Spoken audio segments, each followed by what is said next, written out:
So coming back to that coach-athlete relationship, as we said before, and you guys pretty much got it, the difference is there. We talked about trust and predictability, so that's predictability in our behaviour as a coach. And so what does that mean for us? What do you think? So when you turn up to training, to coach your athletes, how do you look? If someone wants to take a snapshot picture of you and show you, this is the picture that you want to see. What picture of the athlete see? Now when your athlete does something well, how do you reward them? Notice it? Expect it? Is it immediate or do you wait a little while? Okay. So consistency, predictability, trust, respect, those type of things are critical to build relationships. And so, as coaches, it's not easy.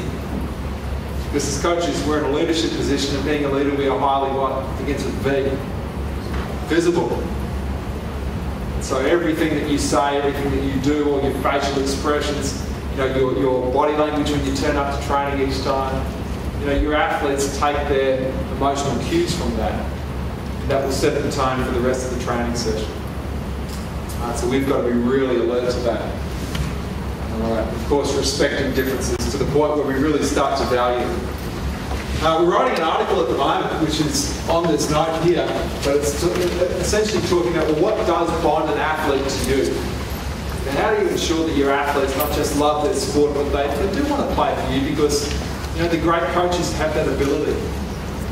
All the coaches that looked after me during my rowing career, I wanted to be successful for myself, but my coaches were a main factor in terms of my motivation. There were plenty of times that I turned up to training knowing that my coach was going to be there. Okay, so as you can see up here, communication. But what's a character display? I think that one is. Empathy. Well, empathy would be a big part of it. So being able to put yourself back into your athlete's shoes from their perspective, understanding what the training session might feel like or how they may feel. It's a big part of it. But character is sometimes best explained by how you behave when no one's watching. So they suggest one of the key things about Generation Y particularly, and the generation that come past them as well, the millennial generation, is that one thing they're really acutely aware of is authority figures, people in leadership roles behaving poorly.